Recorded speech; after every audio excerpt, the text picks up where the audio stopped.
নমস্কাৰ, এই মুহূৰ্তত আহি পৰিছে ৰাজ্যখনৰ বাবে ৰাতিপুৱাৰ কেইবাটাও বিগ ব্ৰেকিং নিউজ। আজি 19 জুলাই। অসমৰ লগতে ভাৰতৰ বিভিন্ন প্ৰান্তৰ পৰা এনেধৰণৰ খবৰসমূহ নিতৌ চাবৰ কাৰণে চেনেলটো ছাবস্ক্ৰাইব কৰি ভিডিঅ'টোত এটা লাইক কৰি দিব। এই মুহূৰ্তত জনাই আছো এটা ব্ৰেকিং নিউজ। গৌৰৱ গগৈক মুখ্যমন্ত্ৰী পাতিবৰ বাবে আমি মিত্ৰতা বিচৰা নাই। গৌৰৱ গগৈলৈ ফোন কৰিলেও মোক ফোন ৰিচিভ নকৰে, ফোন নধৰা মানুহলৈ কোনে বাৰে বাৰে কল কৰি থাকিব। গৌৰৱ গগৈয়ে যেনেদৰে তাচ্ছিল্য কৰিছে, অপমান কৰিছে, ধৈৰ্যৰ বান্ধ ছিঙি গলে কোনোদিনেই মিত্ৰতা নহব।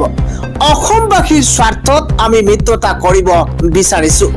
গৌৰৱ গগৈক এইদৰে ক্ষুদ্ৰ সমালোচনা কৰি কংগ্ৰেছৰ সৈতে মিত্ৰতাক লৈ ডাঙৰ মন্তব্য কৰিছে এবাৰ শিৱসাগৰৰ বিধায়ক অখিল গগৈয়ে। আন এটা খবৰ হৈছে আকৌ এবাৰ অখিল গগৈ আৰু লুৰিণজ্যোতি গগৈক ভিলেন খোজাবলৈ সাজু হৈ পৰিছে কংগ্ৰেছ। এটা পলিটিকেল ডাঙৰ খবৰ জনোৱাৰ চেষ্টা কৰিছো। আকৌ এবাৰ অখিল লুৰিণক ভিলেন খোজাবলৈ সাজু হৈ পৰিছে কংগ্ৰেছ। 2026ত মিত্ৰতা নকৰি অহংকাৰত মত্ত হোৱা কংগ্ৰেছে গুৰুত্ব দিয়া নাই অখিল গগৈ লুৰিণজ্যোতি গগৈৰ মিত্ৰতাৰ আহ্বানক। মিত্ৰতাক লৈ নাটক কৰা কংগ্ৰেছে এতিয়াও নিজৰ সংগঠন বৃদ্ধিতহে জোৰ দিছে।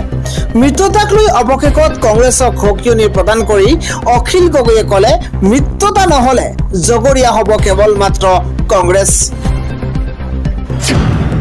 আন এটা খবৰ হৈছে অখিল গগৈয়ে মন্তব্য কৰি কৈছে যে গৌৰৱ গগৈক মুখ্যমন্ত্ৰী পাতিবলৈ আমি বিৰোধী ঐক্যমঞ্চ কৰা নাই। কংগ্ৰেছে মোক 20 বাৰ জেল দিছে, বিজেপিয়ে মোক 16 বাৰ জেল দিছে। কংগ্ৰেছতকৈ বেছি গৌৰৱ গগৈৰ হৈ কাম কৰিছে ৰাইজৰ দলে বুলি মন্তব্য কৰিছে অখিল গগৈয়ে। আন এটা খবৰ হৈছে এইবাৰ উচ্ছেদক লৈ ডাঙৰ মন্তব্য কৰিছে ৰাজ্যৰ মুখ্যমন্ত্ৰী হিমন্ত বিশ্ব শৰ্মাই। মুখ্যমন্ত্ৰীগৰাকীয়ে কৈছে মই একশ্যন লবলৈয়ে মুখ্যমন্ত্ৰী হৈছো। উচ্ছেদৰ বিৰোধিতা কৰা সকলৰ বিৰুদ্ধে ব্যৱস্থা গ্ৰহণ কৰাৰ প্ৰসংগত মুখ্যমন্ত্ৰী হিমন্ত বিশ্ব শৰ্মাই মন্তব্য কৰি কয় যে মই একশ্যন লবলৈয়ে মুখ্যমন্ত্ৰী হৈছো। পৰৱৰ্তী খবৰটো হৈছে টিএমচিৰ ৰাজ্যসভাৰ সাংসদ সুস্মিতা দেৱে এটা ডাঙৰ মন্তব্য কৰি কয় যে অসমত যিয়ে বাংলা ভাষা কয় তেওঁকে বাংলাদেশী বুলি গণ্য কৰা হয়। অসমত বসবাস কৰা বঙালীসকলে যি পৰিস্থিতিৰ সন্মুখীন হৈছে ভাৰতৰ কোনো ঠাইত হোৱা নাই। ভোটাৰ তালিকা সংশোধনৰ নামত ৰাজ্যত পুনৰ এনআৰচি কৰাৰ পৰিকল্পনা কৰিছে চৰকাৰে। টিএমচিৰ ৰাজ্যসভাৰ সাংসদ সুস্মিতা দেৱে এইদৰে ডাঙৰ মন্তব্য কৰা পৰিলক্ষিত হৈছে। আন এটা খবৰ মুখ্যমন্ত্ৰী হিমন্ত বিশ্ব শৰ্মাই কৈছে যে 2026ৰ আগত যে ৰাহুল গান্ধী জেলত নাযাব তাৰ কি গেৰাণ্টি আছে। ৰাহুল গান্ধী সিদিনাখন নাহিলে পাইকানত গুলীচালনা নহলেহেঁতেন। প্ৰয়োজন হলে ৰাহুল গান্ধী মল্লিকাৰ্জুন খৰ্গেক জেৰা চলোৱা হ'ব। মন্তব্য ৰাজ্যৰ মুখ্যমন্ত্ৰী হিমন্ত বিশ্ব শৰ্মাৰ। পাইকানৰ ঘটনাক লৈ মুখ্যমন্ত্ৰী হিমন্ত বিশ্ব শৰ্মাই প্ৰতিক্ৰিয়া প্ৰকাশ কৰিছে। আন এটা খবৰ হৈছে গৰুখুটিত গৰু চুৰ দেখা পালো। দুখীয়াৰ ঘৰ ভঙাসকলে শান্তি কেতিয়াও নাপাব মন্তব্য কৰিছে গৌৰৱ গগৈয়ে। এটা বিগ ব্ৰেকিং ডাঙৰ খবৰ জনোৱাৰ চেষ্টা কৰিছো। দুখীয়া মানুহৰ ঘৰ ভঙাসকলে নিজৰ ঘৰতো শান্তি নাপাব। আদানী আম্বানীক চৰকাৰে দিছে হাজাৰ হাজাৰ বিঘা মাটি। এটা গুৰুত্বপূৰ্ণ খবৰ এই মুহূৰ্তত জনোৱাৰ চেষ্টা কৰিছো। বিভিন্ন ঠাইত বিজেপি নেতা মন্ত্ৰীয়ে কৰিছে অবৈধ কয়লা খনি। বিভিন্ন ঠাইত বিজেপি নেতা মন্ত্ৰীয়ে অবৈধ কয়লা খনি কৰিছে। সিন্ডিকেট চলোৱা চৰকাৰে গছ পুলি ৰুই দায়বদ্ধতা দেখুৱাব আহিছে।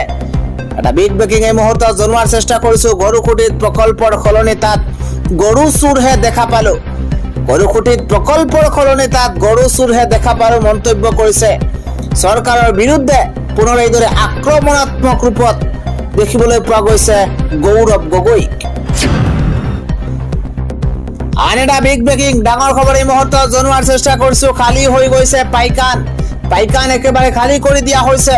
পুনৰ ঘূৰি আহিলে মহা বিপদ হ'ব এই মন্তব্য মুখ্যমন্ত্ৰীগৰাকীৰ।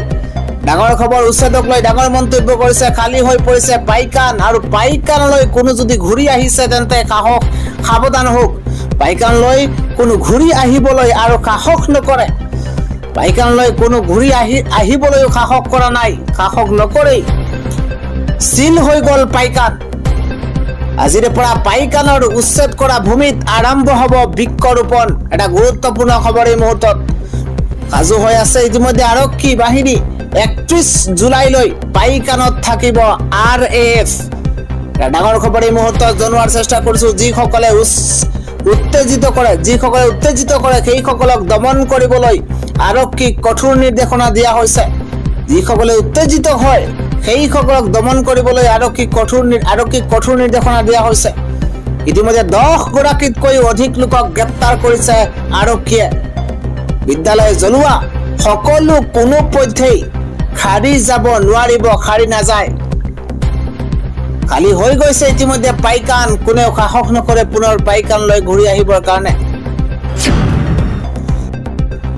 আজিৰ দিনটোৰ আন এটা ডাঙৰ খবৰ গ্ৰেপ্তাৰ হ'ব পাৰে মুছাব্বিৰ আলী আহমেদ মুখ্যমন্ত্ৰীক অসমৰ পৰা শেখ হাছিনাৰ দৰে খেদিম বুলি কৈছিল মুছাব্বিৰ আলী আহমেদ এতিয়া গ্ৰেপ্তাৰ হোৱাৰ সম্ভাৱনা আছে মুছাব্বিৰ আলী আহমেদ এটা গুৰুত্বপূৰ্ণ খবৰ এটা দিনটোৰ ডাঙৰ খবৰ জনোৱাৰ চেষ্টা কৰিছো মহাবিপদত পৰিছে মুছাব্বিৰ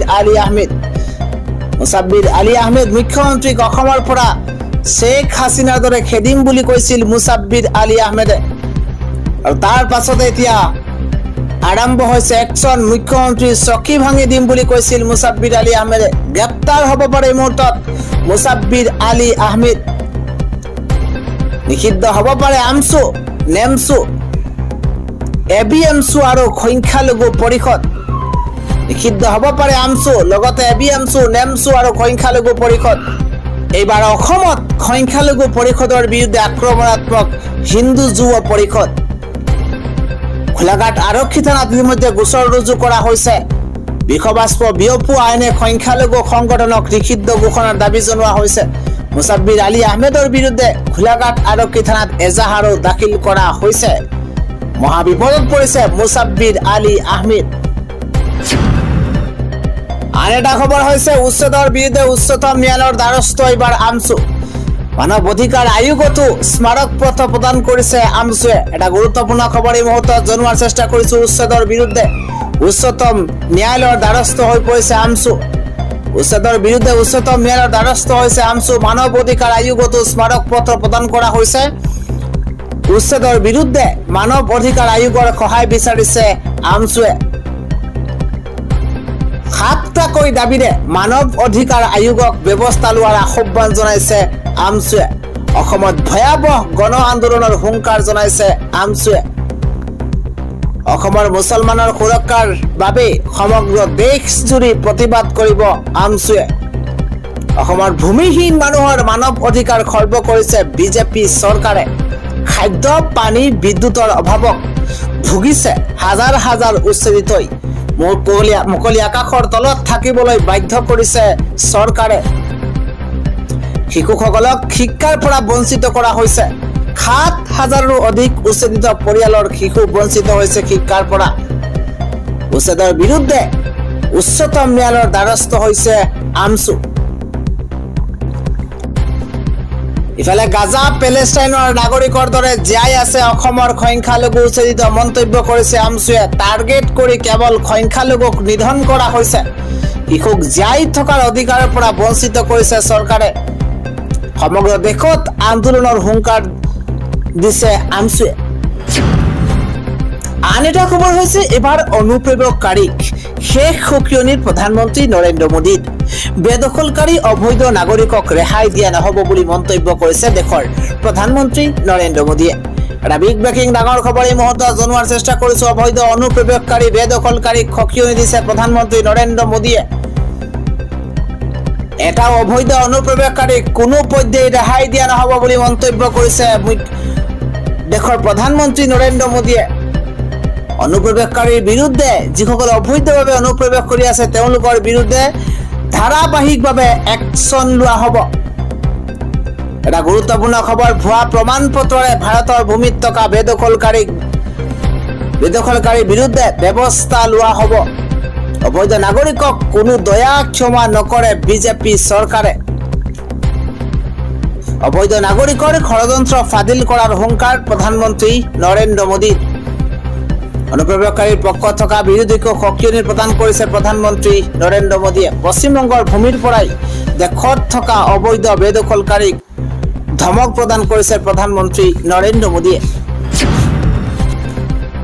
আন এটা খবৰ 1,40,00,000 মুছলমানে স্তব্ধ কৰিব ৰাজপথ মুছলমানক উচ্ছেদ কৰা বন্ধ কৰক ধাৰাবাহিকভাৱে ৰাজ্যত আৰম্ভ হৈছে প্ৰতিবাদ 1,40,00,000 মুছলমানে স্তব্ধ কৰিব ৰাজপথ কালি নিশা চৰকাৰক সকিয়নি দিছে মুছাই এটা গুৰুত্বপূৰ্ণ খবৰ উচ্ছেদৰ বিৰুদ্ধে ৰাজপথলৈ ওলাই আহিব 1,40,00,000 মুছলমান উচ্ছেদৰ বিৰুদ্ধে ৰাজপথলৈ ওলাই আহিব 1,40,00,000 মুছলমান মুছলমানক উচ্ছেদ বন্ধ নকৰিলে গুৱাহাটীৰ পৰা দিল্লীলৈ হ'ব প্ৰতিবাদ অমানৱীয় উচ্ছেদৰ বিৰুদ্ধে নিশা ৰাজপথলৈ ওলাই আহিল মুছলিম ছাত্ৰ সন্থা মুছলমানক টাৰ্গেট কৰি লোৱা বন্ধ কৰক মুখ্যমন্ত্ৰী হিমন্ত বিশ্ব শৰ্মাই উচ্ছেদৰ পূৰ্বে সংস্থাপন দিয়ক উচ্ছেদিত মুছলমানক 2026ত মুখ্যমন্ত্ৰীৰ বিৰুদ্ধে প্ৰতিশোধ লোৱাৰো হুংকাৰ এবাৰ মুছাৰ 26ত মুখ্যমন্ত্ৰীৰ বিৰুদ্ধে প্ৰতিশোধ লোৱা হ'ব আমাক গুলিয়াই শেষ কৰি দিয়ক কিন্তু মুছলমানৰ প্ৰতিবাদ ৰোধ কৰিব নোৱাৰে মুছলমানক ইমান বেয়া পায় যদি একেবাৰে শেষ কৰি দিয়ক আমাক মুখ্যমন্ত্ৰীয়ে বেছিমাৰিত তীব্ৰ প্ৰতিবাদ সাব্যস্ত কৰি চৰকাৰক এইদৰে হুংকাৰ প্ৰদান কৰিছে মুছলিম ছাত্ৰ সন্থাই